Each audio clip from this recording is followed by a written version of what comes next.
Bab 028. Tapi tadi, sumpah demi Tuhan aku tidak sanggup lagi. Aku tidak ingin terus menahan diri, mencoba mengabaikan keadaan Mama yang terlalu rawan. Tapi sepertinya, hubungan ini masih ingin membuatku semakin menderita. Mama drop, tidak sampai kritis seperti tahun lalu untungnya, tapi tetap saja. Wirya berhenti berbicara sejenak untuk menarik napasnya yang bahkan agak bergetar. Tetap saja, aku terpaksa diam. Lagi, dan terus begitu. Entah sampai kapan. Mama terlalu membanggakan Renata, aku benar-benar tidak habis pikir. Zahwa terenyuh. Tak kaget Wirya sedang ada masalah, namun luar biasa terkejut ketika tahu permasalahan yang ia alami serumit itu. Zahwa masih berusaha mencerna semua yang Wirya ceritakan, untuk pertama kalinya mendengar dan merasakan sendiri ketidakberdayaan sosok Wirya. Siapa sangka pria itu yang di awal pertemuan terlalu mengintimidasi dan mendominasi ternyata, jauh di dalamnya, Wirya hanyalah seseorang yang terlalu mengkhawatirkan sang ibu. Jian memundurkan tubuh, untungnya kali ini Wirya tidak menahan dirinya. Zahwa menatap secara lamat wajah pria itu, mencoba meresapi apa yang tengah membuat hatinya gundah melalui tatapan mereka. Masih ada waktu, ucap Zahwa pelan, juga hati-hati.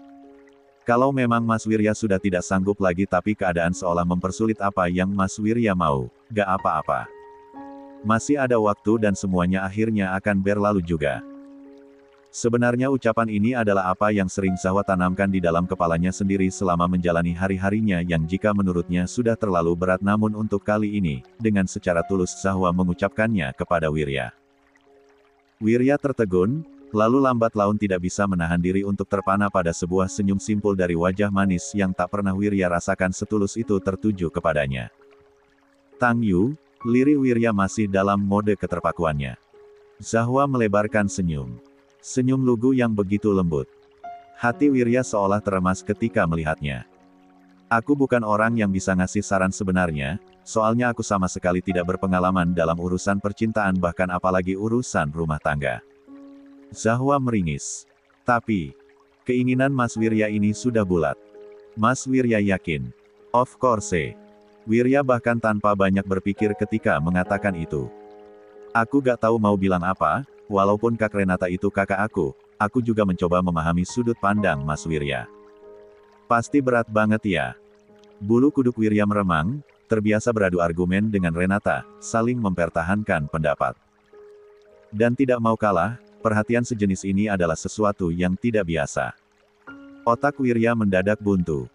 Terlalu banyak perasaan asing dan baru yang ia rasakan ketika bersama Zahwa.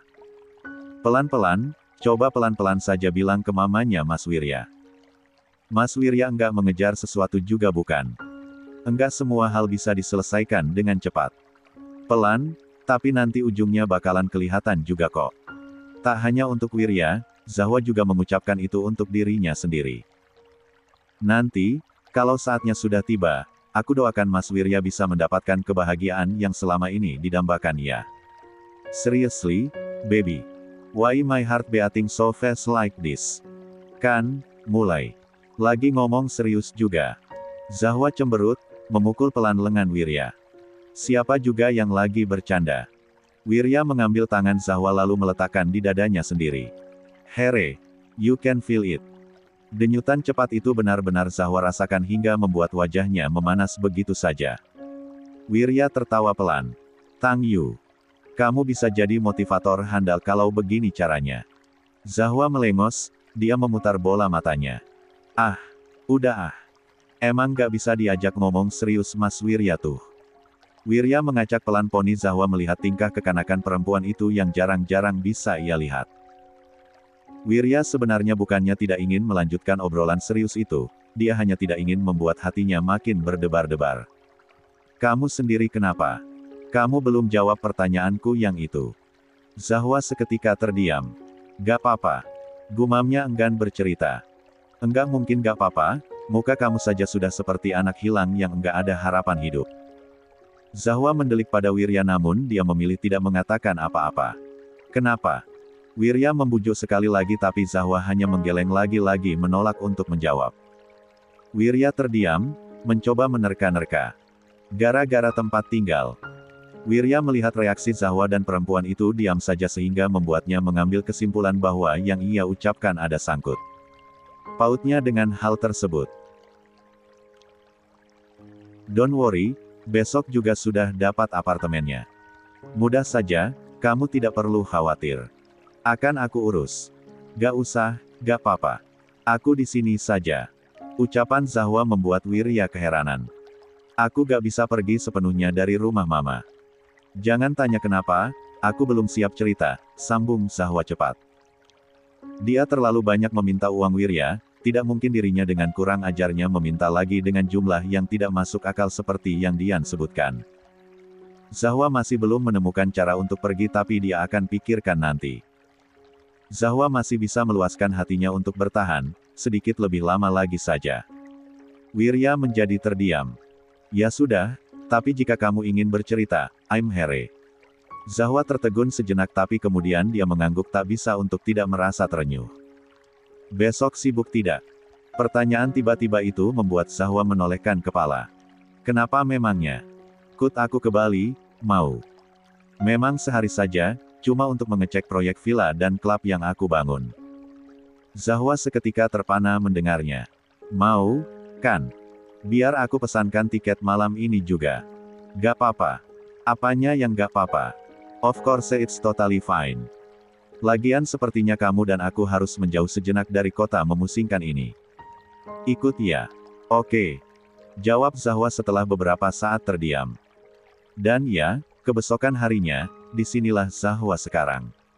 Di sebuah kelas bisnis pesawat yang akan mengantarkannya ke sebuah kota yang menjadi destinasi utama warga lokal ataupun para turis untuk berlibur. Zahwa pernah beberapa kali ke Bali, itu juga karena Irwan yang mengajak namun tentu saja kali ini rasanya sungguh berbeda. Zahwa berdebar-debar karena dirinya pergi berdua saja dengan Wirya. Zahwa melirik Wirya yang duduk di sebelahnya, tengah sibuk memainkan iPad. Sepertinya tengah mengurus pekerjaan menilik dari raut wajah seriusnya. Baru saja Zahwa ingin mengalihkan pandangan, Wirya sudah terlebih dahulu menangkap basah perbuatannya. Berbeda dengan Zahwa yang malu, Wirya seolah biasa saja. Do you need something? Tanyanya kasual. Zahwa menggeleng pelan, dia memilih menurunkan kursi dalam posisi lebih rendah agar dia bisa merebahkan diri. Perjalanan ke Bali memang tergolong singkat tapi daripada berdebar-debar tidak jelas, Zahwa memilih tidur saja. Oke. Aku tinggal sebentar ya. Aku harus langsung pergi rapat. Zahwa mengangguk patah-patah. Dia bahkan masih tidak mempercayai situasi ini. Tanpa angin tanpa hujan tahu-tahu saja dia tiba-tiba saja sudah berada di salah satu tempat terindah yang sudah amat terkenal di mancanegara. Apalagi sekarang dia berada di sebuah villa yang berhadapan langsung dengan pantai. Kalau perlu sesuatu, telepon saja petugas villa. Lagi-lagi Zahwa hanya mengangguk. Wirya tersenyum simpul, dia mengusap kepala Zahwa sekejap lalu berlalu pergi begitu saja. Setelah Wirya menutup pintu barulah Zahwa dapat menghela napas lega. Dia terduduk di salah satu sofa sambil memegang dadanya sendiri. Stop, Zahwa. Jangan terlena. Zahwa memukul tempurung kepalanya lalu memilih berkeliling untuk mengalihkan pikirannya. Tak bisa Zahwa menahan decakan kagum akan desain interior villa yang ia tempati ini. Mengusung tema natur sehingga banyak perabotan yang terbuat dari kayu jati, nampak hangat dan juga nyaman untuk dilihat. Zahwa menarik napas dalam sambil memandang luasnya lautan biru yang ada di hadapan. Hatinya meringan begitu saja melihat ketenangan yang tersaji sepanjang mata memandang. Tidak ada apapun selain suara kicauan burung di tempat ini membuat segalanya begitu sepi dan terasa tentram. Zahwa memilih merebahkan diri di atas kasur queen size yang tentu saja juga menghadap langsung ke pemandangan lautan. Villa yang Wirya pesan hanya ada satu kamar dan Zahwa tidak bisa tidak berpikiran aneh. Membayangkan dirinya dan Wirya yang akan satu ranjang. Apa-apaan Zahwa? Kan masih ada sofa. Zahwa merutuki diri sendiri yang pikirannya tiba-tiba saja berubah liar. Rasa lelah membuat Zahwa memilih memejamkan mata saja alih-alih terpengaruh oleh rasa tegang yang ia ciptakan sendiri dan lambat laun hal tersebut membuat kesadarannya menghilang akibat rasa kantuk. Bangun-bangun, Zahwa sempat merasa linglung sejenak. Tapi, melihat semburat jingga di luar, Zahwa seketika saja terkesiap. Dia cepat-cepat beranjak dari kasur menuju balkon. Kantuk Zahwa hilang dalam sekejap, matanya berbinar-binar melihat pemandangan menakjubkan yang tersaji di hadapan mata. Langit yang mulai berubah oranye juga cahaya keemasan yang terpantul di permukaan laut membuatnya benar-benar terpana. Senyum Zahwa tercetak sempurna. Benar-benar indah, stres yang belakangan Zahwa rasakan tersapu oleh pemandangan memanjakan mata yang ada di hadapan. Sebuah ide terlintas di benaknya dan Zahwa merasa begitu bersemangat karenanya. Dia berganti pakaian cepat-cepat, sebuah kaos lengan panjang juga legging yang panjangnya semata kaki melekat di tubuhnya, sengaja dia berpakaian tertutup untuk berjaga-jaga saja. Zahwa turun ke lantai 1 lalu langsung menceburkan diri di kolam renang yang memang tersedia. Zahwa memekik senang meski harus selalu berpegangan di pinggir kolam karena dirinya tidak bisa berenang. Puas mengeksplor kolam, tubuh Zahwa mengambang terdiam di dalam air menghadap langsung menatap lautan yang ajaibnya berubah jingga karena terpantul cahaya dari langit. Benar-benar merasa sangat-sangat berterima kasih kepada Wirya yang membawanya ke tempat seindah ini. Ah, omong-omong tentang Wirya, sudah mau malam seperti ini batang hidung pria itu tak kunjung terlihat. Sepertinya, dia memang benar-benar sibuk mengurus pekerjaannya hari ini. Sebenarnya Zahwa menyayangkan dia di sini hanya 1 hari saja namun dia tetap bersyukur karena keadaan hatinya berubah jauh lebih baik. Jauh dari segala hal yang membuat sakit hati ternyata bisa semenenangkan ini ya rasanya. Kenapa melamun? Zahwa menoleh cepat, dia refleks memejamkan mata ketika air memercik karena tahu-tahu Wirya sudah menceburkan diri hanya dengan menggunakan celana pendek selutut tanpa atasan apapun. Kapan Mas Wirya datang? Setengah jam yang lalu dan hanya memperhatikan punggung kamu yang tidak bergerak sedikit pun. Habisnya pemandangannya indah banget, jawab Zahwa tak bisa menahan suaranya yang berubah riang. Do you like it? Suka? Banget, jawab Zahwa bersemangat. Wirya bisa melihat binar di mata indah itu, dia maju hingga Zahwa terpaksa mundur menabrak pinggiran kolam. Ah, apa? Tanya Zahwa berubah tegang dalam sekejap. Kenapa memakai pakaian tertutup begini? Bukannya aku membelikan banyak bikini untuk kamu. Zahwa melotot mendengar itu. Gak mau pakai. Cepat-cepat dia membalik tubuh, tak sanggup membalas tatapan Wirya yang mulai berubah menatapnya. Kenapa? Tidak bakalan dilihat siapapun juga, villa ini satu-satunya bangunan di bukit ini. Zahwa langsung merinding mendengar Wirya yang berbicara tepat di belakang tubuhnya bahkan dia juga bisa merasakan tubuh pria itu yang menempel padanya. Ada, kan Mas Wirya yang lihat, gumam Zahwa. Dia meremas pinggiran kolam ketika kedua tangan Wirya ia rasakan memeluk perutnya juga dagu pria itu yang ada di bahunya. Saya menyesal sudah memesan tiket pulang besok subuh kalau begini caranya. Wirya juga bergumam. Mau menambah 1 hari lagi. Gak boleh. Aku harus ke kampus. Seru Zahwa walaupun tergagap. Tak mau dia membayangkan apa yang akan Wirya lakukan dalam tambahan 1 hari itu. Wirya mendengus namun dia tidak mengatakan apapun lagi. Sama-sama hanya menikmati pemandangan dalam posisi yang benar-benar in asterisk M ini. Zahwa tidak bisa lagi sepenuhnya menikmati sebenarnya, dia menggigit bibir bawah merasakan napas Wirya yang mengenai telinganya. Jelas, ini perasaan yang berbeda ketika dia dengan Wirya dalam posisi yang sepanas ini, sebab indahnya langit jingga juga bentangan luas laut membuat segalanya terlihat romantis dan juga melodramatis. Baby, I really want you, now. Bisikan dengan suara rendah itu beradu dengan kicauan burung juga samar debur ombak, benar-benar perpaduan yang semakin membuat Zahwa tidak bisa berkutik. Wirya sudah terbiasa bepergian ke sana kemari dalam waktu singkat bahkan 2 kota berbeda bisa ia kunjungi dalam 1 hari namun sepertinya tidak dengan Zahwa yang langsung ambruk merasa kecapean. Ini masih pagi, mereka baru sampai 1 jam yang lalu namun Wirya sudah harus bersiap-siap untuk pergi bekerja kembali. Selagi memasang dasinya, dia menatap Zahwa yang nampak tertidur begitu pulas di atas kasurnya bukan di kamar tamu apartemen ini seperti biasanya. Wirya yang sengaja membawanya ke kamar ini, karena penerbangan mereka dini hari, Zahwa masih dalam keadaan mengantuk dan setengah sadar, akhirnya menurut saja pada Wirya yang menggendongnya menuju kamar pria itu.